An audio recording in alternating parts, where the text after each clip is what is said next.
hold on. I know what you're thinking. You're like, why is he talking to me before the video starts? There's a reason. I want you guys to watch the whole video all the way through. You watching, you liking, you giving me a comment, you showing support really helps the channel. I really, really appreciate that. Watch the whole video the whole way through. Leave a comment, drop a like, support, subscribe if you're new, and let's keep going. All right. Are you ready? I'm ready when you are.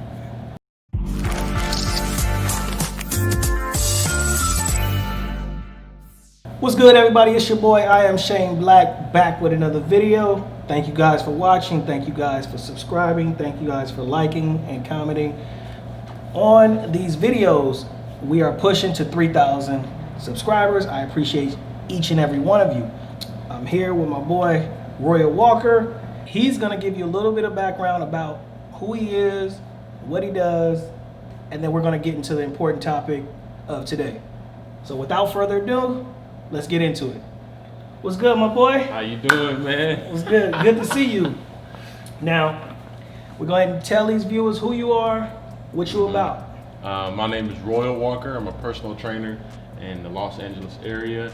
Been training clients to help them lose weight, tone their body, as well as build muscle for the last 10 years.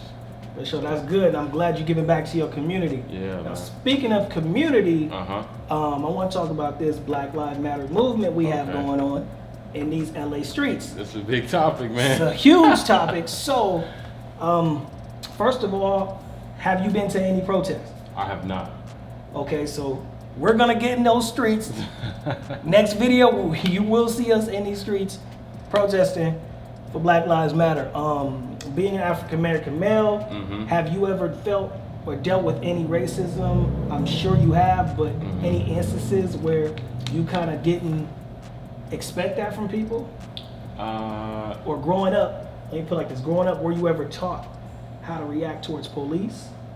Never taught how to react towards police. And I think too, kind of just like in the black community, it's just automatic. Like when you see the police, it's all you're already on your toes. You know what I mean? Like it don't matter if you're driving down the street, if you sitting down on a block when we know the lingo, you know what I mean? You 5-0, 5-0, or you know they go to peddlers or whatever you want to call them. You know, it's when you see the police, we make it known that police is in the area, in the black community. In regards to racism, I'm gonna be honest with you, Shane.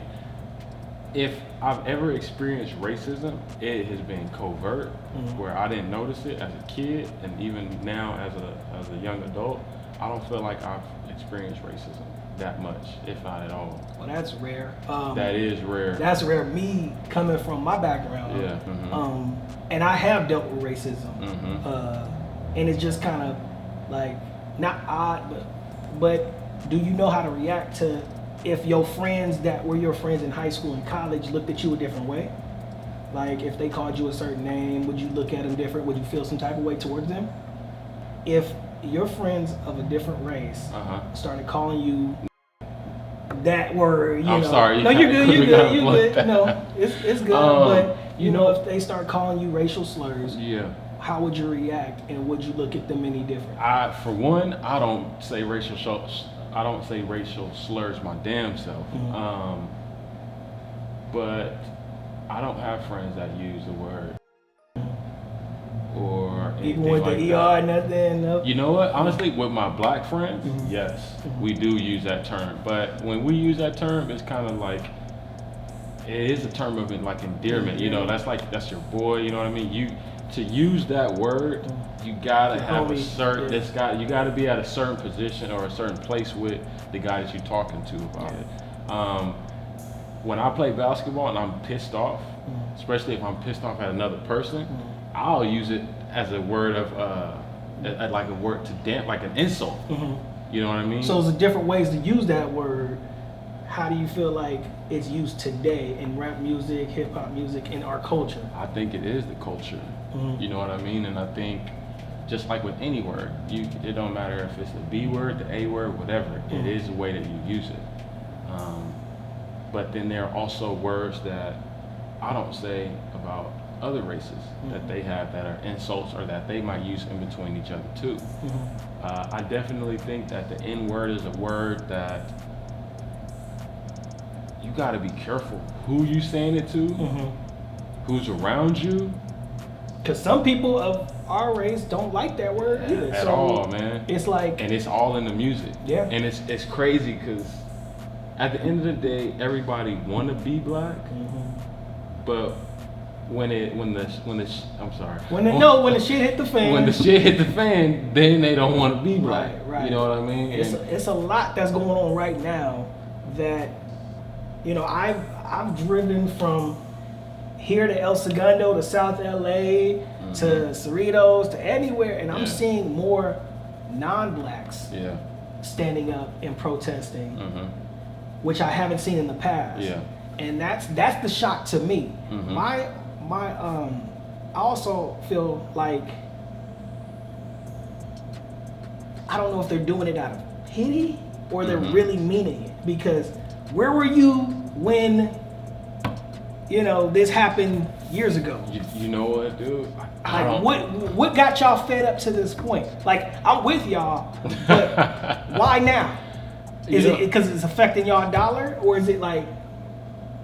For one, I do think that it is something to do, because at the time that we recorded this video, we are still in a pandemic. Yeah, we're still in the pandemic, technically. And I know people that have been in their homes ever since they started the March 15th. And I will be honest with you, Shane, I did March 15th to March 22nd of being quarantined, and I couldn't do it no more, bro. I could not do it no more. Being cooped up in the house, I can only play the video game for so long. I can only watch TV for so long before I start itching, and I'm like, dude, I gotta do something. Yeah. So I started getting out of the house like March 22nd, March 23rd. But going back to people been in the house for 10, 11 weeks already, and now they had the one dude running down in the neighborhood. I saw that. Just running. Yeah. Running down in the neighborhood. One, two, when you have, and then you have this incident of the guy's knee on his neck.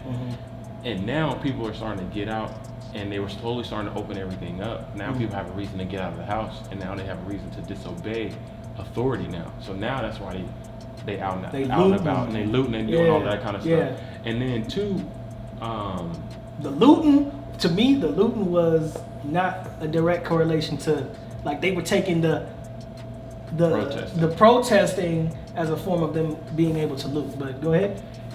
Man, and even too with the looting, what do you expect? These you have kept people caged in their homes for 10, 11 weeks, and now you have given them a reason to get out of the house, and you've given them a reason to be destructive because they've been locked up for 10, 11 weeks. And then two, when it comes to the stimulus checks and providing finances for these people, the government closed down, but yet the credit cards are still asking for their money.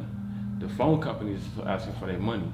Your rent is still being due. All of these things are still being due. And where we live, I don't know how many times I've seen a U-Haul truck pull up. U-Hauls pull up and drop off and pick up. I'll be honest with you, I feel bad for these people because they're only having to move due to this pandemic. The loss of their jobs. The loss of their jobs. Why? Because the government couldn't handle their business like they were supposed to. Yeah, that's tough for the government not to be able to come to the aid of their, you know what I mean? And honestly, that's when I really learned that the U.S. government is a business. Oh, it is. They are definitely. a business. Yeah. And what I mean by they are a business, they are in a business of helping who's going to directly help them, one, two, and they are going to do what they see fit in the benefit of the government as a business. The government is not, to me, the government is not here for the people. The government is here for themselves. Well, speak on that. I'm like, if you don't feel like the government is here for the people, what can be done? What can change? What can we do to change this? Because honestly, the person in power is not handling his responsibilities, and I think that we went from one extreme to the other extreme. I think the man that was in office before Donald Trump, Barack Obama, we got somebody that was for the people, and he was for not even black people, but for everybody. He was for Caucasian people, he was for Jewish people, he was for Hispanic people, Latinos, whatever you are. I think he was for everybody, one. Two, I think then we got another extreme, somebody that was the complete opposite of Barack Obama.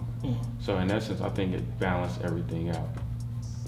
I don't necessarily think that's right, but there's a lot of things that I don't think is right. Well, do you think it was for us to open our eyes, like, okay, you had the good, now you got the bad, now you got a choice, you got a decision to make. And when you go into the voting booths, now you have to make that decision. Do you think that this time around, when it's time to elect someone, we're gonna make the right moves?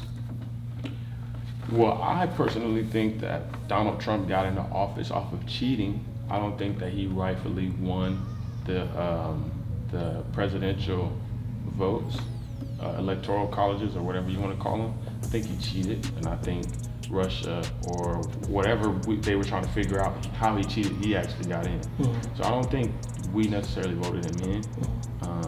In regards to who's coming up next, honestly, man, we never know. I don't know who's going to be running at this time to try to get that position, but I don't think Donald Trump will win the next one. Okay. And in regards to, you're talking about like racism and all that kind of thing. Right. For me, I've just always been a person where if you respect me, I'll respect you. If you don't respect me, I won't be around you. But yeah, dude, like, as far as racism that I've experienced, because you were like kind of like that was rare, I was like, I guess you might be right. I've experienced more racism in small tendencies that people do. And what I mean by that is, I remember I went to a festival, and this was at a downtown Disney in the Anaheim area hotel. And me and a buddy of mine, he's an Asian guy, we walked to the elevator, and there was this white woman and this white kid that was there, her daughter. We walked to the elevator, and she stops, she looks, and then the elevator comes up, and it dings, the door's open, and she looks at me and looks at him, and then she walks off. And then we got on the elevator, and I looked at my boy, and I'm like, did you see that? And he was like, yeah. It was just like, it was crazy to me. It was like a shock. It was a shock to me to see, even to see his reaction, and to be kind of like, he played it off, or he didn't even care for it. It was just like normal to him. It was just normal to him. To me, it was just like his response was kind of like, what do you expect? And I was just like, damn, like that, like. It happens, and I'm a big ass dude too. So when people see me, I definitely think I turn heads, and people are like, oh shit, or people are in fear. And what I try to do to make people comfortable is I'll just speak. You know what I mean? We walking down the street, hey, good morning, good afternoon, and just keep walking, because people are fucking on edge. Yeah, man. Everybody's on edge. They looking twice. They looking head checks. Just because you black, and it's just like, I'm a black person and I'm walking down the street. I don't care what you doing. Right, you going about your business. And I'm going about my business. And then it's just like, and like I said, me as a black male and as a tall black male, I do things to make people feel more comfortable around me when I shouldn't have to. I was just about to say, you shouldn't have to. You should be yourself regardless of who's around. Like, yeah. And I think that's what we as a people have to start doing more of. But I also think too, Shane, is that us as black people, we always have eyes on us. When you always have eyes on you, that's your opportunity to make money. Because people watch us. They watch how you wear your hat. They watch how you wear your shirt. They watch who the hell the shoes and all that kind of stuff. Yeah. They watch that stuff. So, and they try to emulate us. So when they trying to emulate us, guess what we need to do? We need to start making money off of that. Yeah. I think a lot of times, from what I see, is we like to think of ourselves as inferior when we are actually superior. When African Americans put their mind to doing anything, everybody want to latch on. Everybody want to latch on, and it's golden. So that's why I try to carry myself, and I'm good. I'm great. I'm the best. Because somebody's watching. Because somebody's watching. To copy that. Somebody's watching to copy that, and it's always been that way. When it was not good, but when guys was coming out sagging their jeans, who started that? Yeah. People like you and I started that. Who started to emulate that? Everybody else. Wearing the sneakers, wearing J's. Yeah. Who started that? We did. Who wanted to emulate that? Everybody else. Caps. So that's why it's just like, for me, it's like, stop thinking about yourself as being inferior. Yeah. Start thinking about how you can start to make money and capitalize off of that. Y'all need to listen to this man. This man is preaching to y'all right now. He is preaching to y'all. Y'all need to go ahead and tap into this man's Instagram, this man's Facebook, this man's Twitter. And y'all need to work out with your boy too, because this dude's ripped.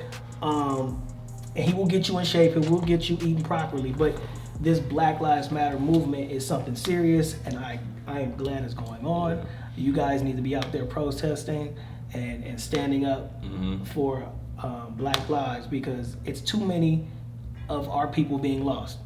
And like, every time I go out, I step out, I'm just like, I'm making sure I'm calling my people and I'm letting them know I'm gonna be here. And it's kind of, it's good and bad, because it's like, you gotta tap in with your folks just to let them know when you're supposed to feel kind of not comfortable, but when you good. Going to the grocery store, going to work, like, you getting pulled over. Yeah. Dude, I got pulled over. Yeah. I got pulled over one time. Granted, I was on my phone. The police officer pulled me over, gave me a ticket, wrote the wrong date on the ticket. He wrote like it was like this time of the year, right? But he wrote last year's date, and then I'm like, oh, I know for sure I'm about to get out of this ticket. Yeah. Me being I don't know, you want to call me a dumbass or whatever. I'm like, sorry, officer, you wrote last year's date on the ticket. So I'm thinking, oh, he's gonna let me go. Right. And I told him now, I'm like, oh, so you're gonna let me go now, right? He's like, no. Wrote the right date and gave it back to me. Yeah, you should have just stayed on that one. And you know what? Like I said, when you talk about racism, this was a white highway patrol. That's why I think, like I said, he saw me being a black male, being big in the car that I'm at, and him being nervous and right some wrong. Yeah, and he was nervous. And I could say that I'll let him pass if it was January or if it was February. Maybe you just wrote, nah, bro, it was May, June that you wrote last year's date. So we've already been in this month for a while now. You done wrote a lot of tickets, so you've been writing the right date. So now that it's just me, now you might feel like you're a little nervous. Scared, yeah. No, I get you. And a lot of police officers that are being hired now are nervous. This is their way of coming back and getting back at those who look like you and I, who did them wrong in school, who took their girlfriend, who I don't know, who made more money than him. Hey, you know what? Anybody in that position may have a reason. And, you know, I think that now is the time we need to make these efforts and make these changes and put them into power. I mean, I see what they're doing in Washington. You see that street that's being Black Lives Matter. That street is about time. They changing street names too. So y'all need to take it to the South. And you know what's crazy too? And do that. True. And there's something when you see a white man with money with a nice car. That is a statement. When you see minority with money. When you see a black man with money, that's over everybody else, because anybody knows, for anybody that is a colored person, an African American male, a black man, a black woman, to have money, they had to overcome so many odds. You got to overcome so much pushback. You got to overcome so many rejections, and it's so many more levels mentally and physically and spiritually and all that kind of stuff that a black male or black woman has to overcome to be successful over somebody that is Caucasian. They got a longer story. They got a way story. longer and deeper story. Yeah, they didn't just inherit it. So I understand some blacks get lucky and get blessed to inherit it, but not all. And the one thing that kind of pisses me off too, man, is the whole Black Lives and All Lives Matter thing. It's like, this ain't your time. This ain't your time. That's not even what it is, though. That's what I'm saying. Like the thing that bothers me about it so much is, it's like when somebody says Black Lives Matter and somebody wants to come and tell me All Lives Matter, I didn't say that. No, I didn't say that Yeah. everybody else's lives matter. And why is it that when I say Black Lives Matter, you automatically think that I'm saying that all lives other than black does not matter? Right. That in That's how itself they take it. that in itself is a problem. Yeah. Just because I say Black Lives Matter, you automatically think, well, You don't care about the rest. You don't care about the rest. Yeah. Why? And that's why I hate people say all lives matter. You want to voice your opinion just because I said Black Lives Matter. I didn't say that brown lives didn't matter. I didn't say that blue lives don't matter. Just because I make a statement, you automatically have to reject my statement. They pushed you back and then said what they said. I hate that, Yeah. man. I hate that. I hate when people say that. Yeah, no, Or they want to say blue lives matter. Yeah. It's how they feel because right now they're not in a position to say anything. Their backs up against the wall because our backs have been against the wall for generations. Forever. Yeah. For the longest. Yeah. And then too, it's just like when you people want to talk about the protests and how they are now becoming unruly and the loitering and stuff like that. You know what? The loitering and all that might not be right. Absolutely, that might not be right. But how many times did these people have to go and protest about issues that they felt was incorrectly being handled and nothing happened? Time They after did time. time after time after time. So you want me to continue to peacefully protest, and eventually you are going to hear me. We've been talking about this for years, ever since the Trayvon got murdered by this dude. Yeah. And something that I'll never forget that the defense team said was, and this was so true. He said, "This is every kid's fear. Every kid's fear is walking home at night and being followed." That's every kid's fear. Yeah, That's because not- you looking that's- over your shoulder. You looking over your shoulder. Even after, even as an adult. Even as an adult. Yeah. This is a kid, and I'm not saying he's a black kid. I'm not saying he's a white kid. Just a any kid. kid. Just a kid Any being kid's followed. fear. Any kid's fear is being followed by an adult at nighttime, and this boy got killed. Yeah, that's tough. And within itself, I just felt for the families who lost their man. sons, and it's a lot of men, black men is man. being killed. Not to mention, it's a lot of black men that are in jail for the wrong reasons. Yeah. We can go into that one a little bit later, but I would like to thank you for your time. And if you got something to say, something to tell the people, go ahead and let them know who you talking to or who this message was for. You know what, man, this message was just for everybody. Anybody that I have not voiced my opinion on Black Lives Matter about the protests and the movement at all. This is my first time actually voicing my opinion about it. So anybody that wants to hear my point of view about it, anybody that hasn't even asked me about this, this is my point of view of all of that kind of stuff. So if you guys want to reach out to me, my Instagram is Royal Walker Fitness. If you guys want to check out my YouTube channel at Royal Walker, I would greatly appreciate that from you guys. And that's it, man. Well, thank you for your time, and we're gonna wrap it up. And I want to thank you guys for watching. Click that bell, click that subscribe, follow this man. He got a good workout regimen for you, get you in shape, and he gets you mentally right. Thank you for your time. Appreciate it, man. All the time, all the time.